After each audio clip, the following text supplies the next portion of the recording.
here's an electrical network with 3 resistors. And the question is, can you recover the resistances by making measurements at the 3 endpoints?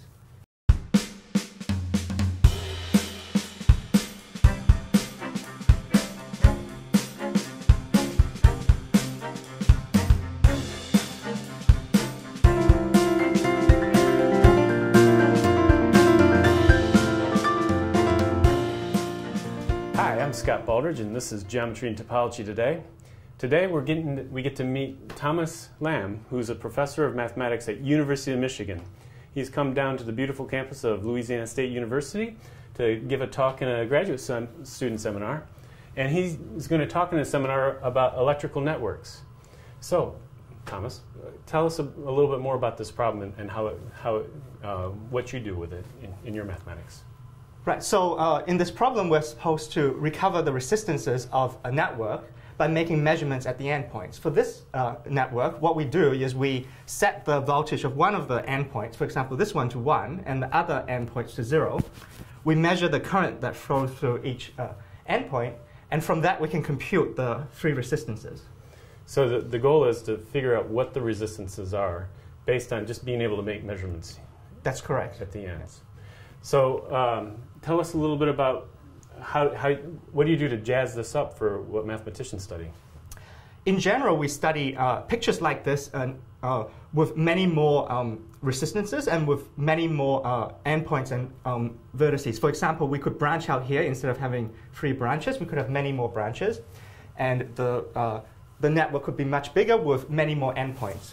So you can imagine things branching off in all directions and yes, so on. That's right. And then you're allowed to, you might have 100 different node endpoints, and then you're asking, if I can make measurements at all the different endpoints, all 100 nodes, can I then tell what are all the resistances inside? Right, exactly. That's the problem. And so what's the big theorem then that people study then? The theorem is to characterize, to say exactly which networks this can be done, this recovery procedure can be done.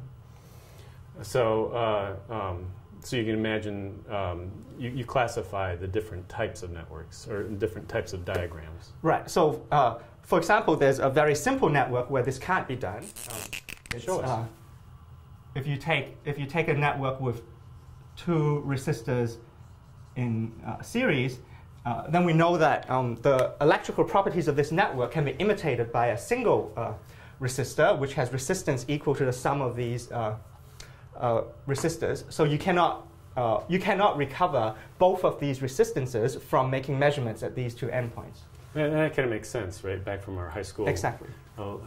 Physics courses and so on. You just can't tell what's going on inside here. Right. But in other cases, though, you can. Yes. Can you give us an example of how this is used in real life? So the typical application of this is in medical imaging. So you imagine that you have a patient and they have a tumor, for example, in the brain. You don't know where this tumor is, but you assume that the tumor has different resistance to the rest of the brain. So you place some electrodes on the skull and you make some measurements, and you can recover the location of the tumor. You're actually finding the resistant tumor inside. You can think of this as your brain, and here are the electrodes. Right, that's correct. Yeah. Very nice. Just one more question. What got you interested in mathematics? What made you think of becoming a math professor and then going on to become a professor at University of Michigan? When I was in high school, I participated in the International Mathematics Olympiad. What? You said Olympiad?